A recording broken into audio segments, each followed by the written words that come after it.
So ayan mga kamekaniko, magandang araw sa inyo. Ngayong araw ay yun nga, magbubuo na tayo ng export na binubuo natin. O yung nire-restore natin mga kamekaniko. Ito nakababa na yung chassis niya at yun nga pala yung makina ay hindi pa natin nabubuo.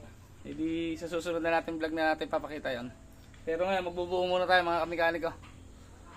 Yan, so yun, update ko na lang kayo mga kamekaniko kung ano yung mabubuo natin ngayong araw. At yun naman lagi naman natin ginagawa yan dahil medyo maselan ako magbuo tapos wala rin na tayong taga-hawak ng camera pag bubuo.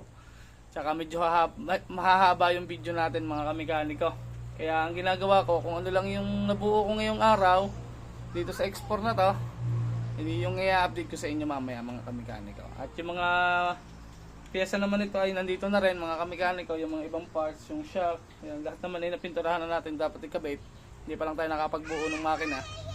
At yun nga, hindi update ko kayo mamaya mga kamekaniko kung ano man yung may kakabit natin ngayong araw din sa chassis na X4. Yan, kung may tatayo natin na siya, kung ano man, basta update ko kayo mamayang hapon mga kamekaniko. So yan mga kamekaniko, update are na nakabit natin ngayong araw. Yan, alas 6 na po ng gabi. Yan, ito na nakabit natin. So ipakita ko sa inyo yung mga na-install natin ngayong araw mga kamekaniko. So yan mga kamekaniko, ito na yung looks nya ngayong araw. Yan, yun lang nakabit natin. Pansin nyo medyo madilim na, may ilaw lang tayo kaya ganyan. Ito na yung looks nya mga kamekaniko ngayong araw. Yan, so yan pakita ko sa inyo. Yan, ito yung looks nya mga kamekaniko.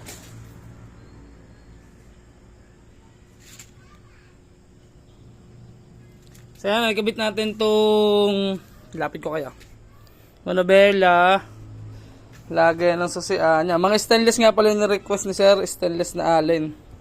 Yan. Yan, ito ginawa lang natin parang bago pero luma yan. Nakabit na natin yung, siyempre ito, kaunahan ito kinakabit lagi, yung lock sa manobela.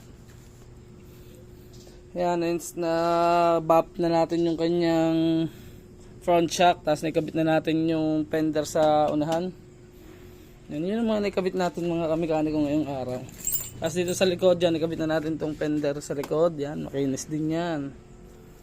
Tsaka itong lagay ng tail light. Tapos yung shock sa likod. Yan, ito yung shock sa likod. Swing arm. Yan, yun lang mga nakabit natin mga kamekaniko. Yan, binapping din natin yan para mukhang bago.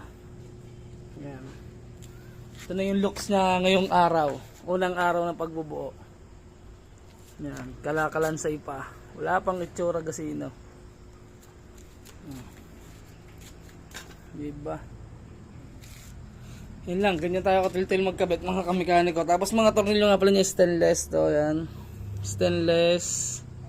Tapos spacer aluminum para magandang tingnan. Pag maglalagay ng sidecar, tanggalin lang yan. Yan, ano itsura niya. Alright. Paano mga kamekaniko, di kita-kita na lang tayo ulit bukas at magbablog na lang ulit tayo tungkol dito sa ating nire-restore na export. Kulay itim to mga kamekaniko. Yan, medyo madilim na nga. So yan, kita-kita na nga lang tayo bukas mga kamekaniko. Peace out.